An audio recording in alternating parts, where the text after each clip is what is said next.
കൂടുതൽ വാർത്തകളും വീഡിയോകളും കാണാൻ ഈ ചാനൽ സബ്സ്ക്രൈബ് ചെയ്യുക. കൂടെ ബെൽ ബട്ടൺ അമർത്തുക. നമസ്കാരം.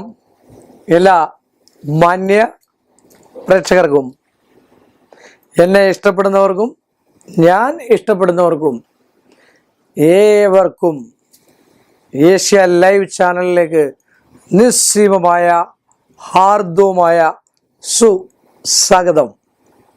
ഇന്നിവിടെ പറയാൻ പോകുന്നത് എല്ലാവരും ചോദിക്കുന്ന ഒരു വിഷയമാണ്. സൽക്കർമ്മത്തിന് കൊള്ളാവുന്ന നക്ഷത്രങ്ങൾ ഏതൊക്കെയാണെന്നാണ് സാധാരണ ചോദ്യം വരുന്നത്.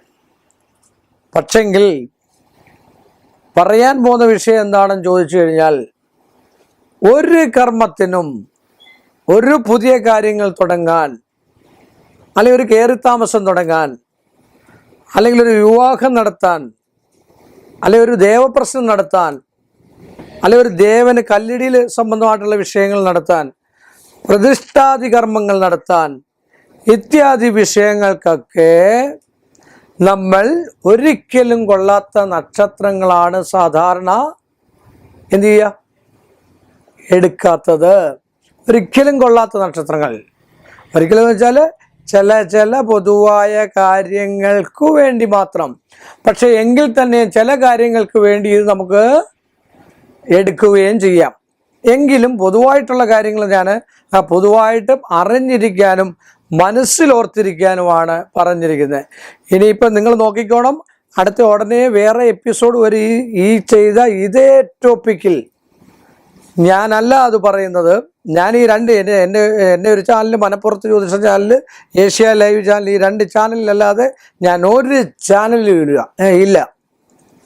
എൻ്റെ സൗണ്ടും ഒക്കെ അനുകരിച്ചിട്ട് ഒരുപാട് ആൾക്കാർ, വൾഗറായിട്ട് നടന്ന ആൾക്കാർ, ചെരുപ്പ് കച്ചവടവും എന്തോ പറയുന്നതിന് ആക്രി കച്ചവടവും ഒക്കെ ആയിട്ട് നടന്ന ആൾക്കാർ നാരങ്ങയുടെയും മറ്റു കാര്യങ്ങളും ഒക്കെ പറഞ്ഞ് വിശദീകരിച്ച് ജ്യോതിഷൻ അല്ലാത്ത ചില വ്യക്തികൾ ഇപ്പോൾ യൂട്യൂബിൽ പുതുതായിട്ട് ഇറങ്ങിയിട്ടുണ്ട്.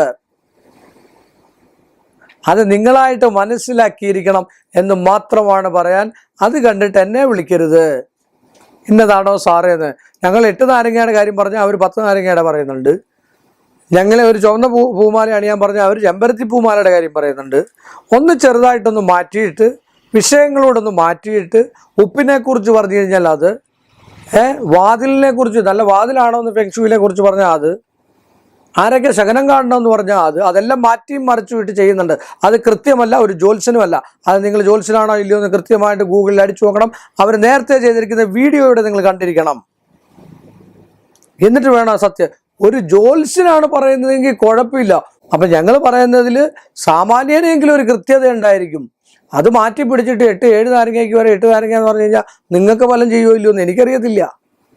അങ്ങനെ ഞങ്ങളെ ആരെയും വിളിക്കണ്ടെന്ന് ഞാൻ പറഞ്ഞതേ ഉള്ളൂ.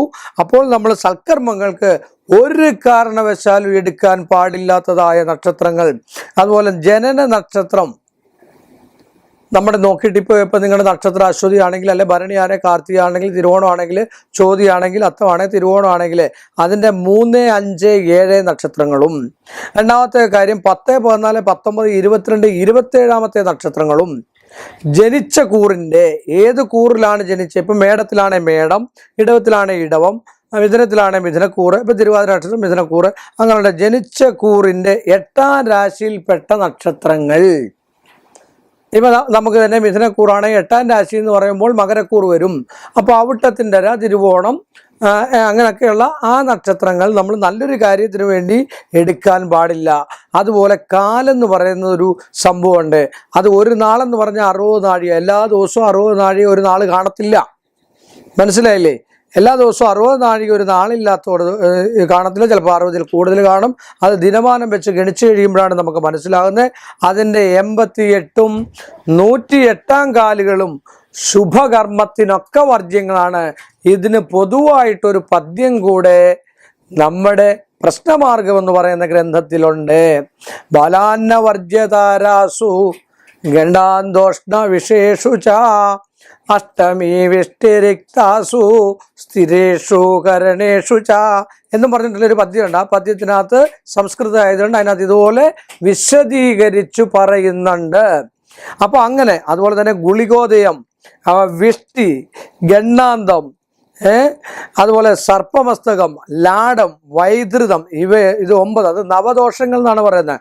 ഇവയൊമ്പതും യാതൊരു ശുഭകർമ്മങ്ങൾക്കും, ഒരു കട്ടിള വയ്ക്കാനാട്ടെ, അല്ലെങ്കിൽ നമ്മളൊരു വാതിൽ പുറപ്പാടിനാട്ടെ, അല്ലെങ്കിൽ ഒരു സൂതികാകർമ്മത്തിനാട്ടെ, അല്ലെങ്കിൽ ഒരു കമ്മലിടാൻ ചെവി കുത്താനാട്ടെ, അല്ലെ ഇങ്ങനെയൊക്കെയുള്ള കാര്യത്തിന് 100% വർജിക്കുകയായിരിക്കും നല്ലത്. ഇല്ല എങ്കിൽ ആളിനും ആ കുടുംബത്തിനും പിന്നീടുള്ള വരുന്നതായിട്ടുള്ള സമയങ്ങളിൽ അവർക്ക് ദുരിതങ്ങളും ദോഷങ്ങളും മനഃശാന്തിയും ഒക്കെ കുറയും എന്നാണ് ആചാര്യമതം. നമ്മൾ ശുഭമുഹൂർത്തം തന്നെ എടുക്കുക. അതുപോലെ തന്നെ കല്യാണത്തിൻ്റെ കാര്യങ്ങളൊക്കെ പറയും. കല്യാണത്തിൻ്റെ കാര്യങ്ങൾ പറയുമ്പോൾ ചിലർ പറയും മുഹൂർത്തം എടുത്തുകൊണ്ടാണ് കല്യാണം തെറ്റിതിരിഞ്ഞു പോയത് അല്ലെങ്കിൽ മാറിപ്പോയത്. ഒരിക്കലും അല്ല. മുഹൂർത്തവും കല്യാണം എന്ന് പറഞ്ഞാൽ, മുഹൂർത്തം എന്ന് പറഞ്ഞാൽ വിവാഹത്തിനുള്ള പൊതുവായിട്ട് നല്ലൊരു മുഹൂർത്തം എടുത്ത് കൊടുക്കുക എന്ന് മാത്രമേ ഉള്ളൂ ജ്യോത്സ്യന്. അവിടെ പൊരുത്തം നോക്കലില്ല. പൊരുത്തം നോക്കുക എന്ന് പറഞ്ഞാൽ വിവാഹ നിശ്ചയത്തിന് മുമ്പ് വരനും വധുവും കണ്ട് അവരുടെ വീട്ടുകാർ തമ്മിൽ ആലോചിച്ച് ഒരു ധാരണയെത്തി രണ്ടുപേരുടെയും പാപസാമ്യതയും പൊരുത്തവും നോക്കിയതിന് ശേഷം ആണ് ഒരു നിശ്ചയം നടത്തുക. ആ നിശ്ചയം എന്ന് പറഞ്ഞു കഴിഞ്ഞാൽ നല്ലൊരു മുഹൂർത്തം എടുത്തു കൊടുക്കുക എന്ന് മാത്രമേ ഉള്ളൂ ഒരു ജ്യോത്സ്യന്റെ കടമ.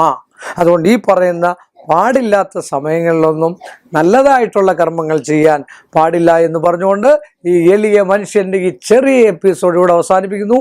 വീണ്ടും നമ്മൾ തമ്മിൽ കാണുന്നവരെ നേരിട്ട് കാണുന്നവരെ എല്ലാ മാന്യ പ്രേക്ഷകർക്കും എൻ്റെ നിസ്സീമമായ നന്ദിയും ശ്രേഷ്ഠമായ ഭഗവാന്റെ കടപ്പാടും.